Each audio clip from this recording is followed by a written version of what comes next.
Lesnar going in, returns. Now, see, now you did it wrong again.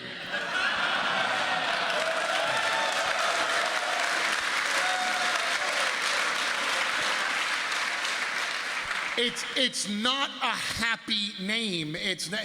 Brock Lesnar. We're gonna bring up Brock Lesnar.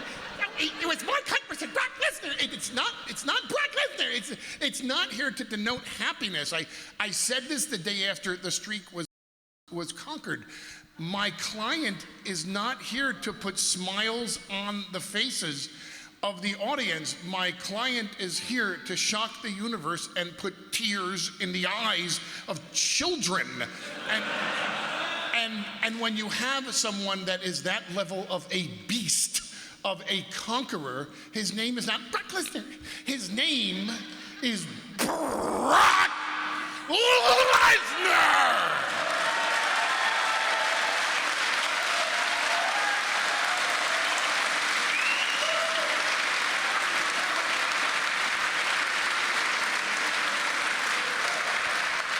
It's visceral, it's guttural, it's aggressive, it's violent. And that is Brock Lesnar. So even though I've butchered his name, he came back to the octagon after almost 5 years. Some people were nervous about him coming back and like, oh, what's going to happen? And he came back and he won and he conquered again. And now people are asking, is he going to keep wrestling? Is he going to go back to UFC full time? What was that weekend like for you as such a close friend of his? I being a New York Jew boy, worry all the time to the point where the joke about me is I am the ultimate worrier. And it's just what we New York Jew boys do. We just stress over everything.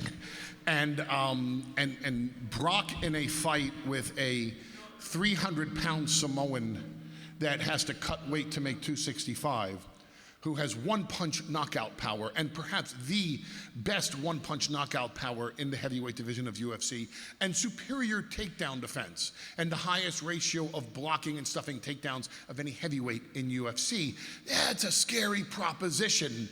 I mean, stylistically, this was the worst possible fight for Brock Lesnar. This was Ronda Rousey versus Holly Holm all over again.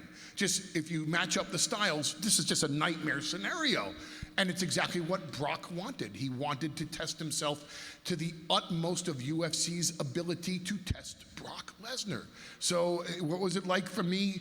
Stressful beyond any bounds of the description that I could give you.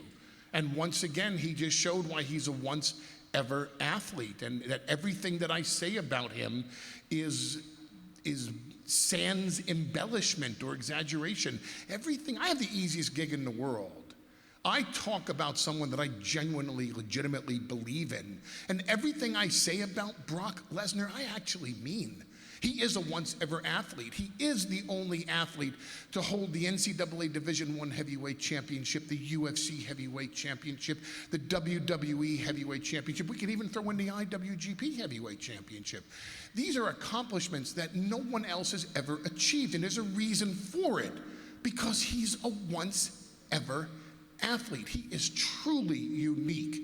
This microphone sucks. Is that reverb all the way out there, by the way? Yes? Where's the sound guy? The sound guy's going like this. And now let's see how smart you are, Mr. Smartass. But much better? Much better. Okay. So I was stressing the whole time, and I don't think anybody outside of Brock's immediate family was as relieved as I was when the decision went in his favor. It was just so stressful for me. And do you think, as his advocate, that he will be back in UFC?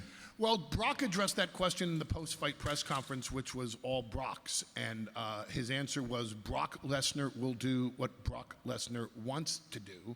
So the option is certainly there for him, and if he chooses to exercise that option, you'll see him once again in what I like to call the Brocktagon.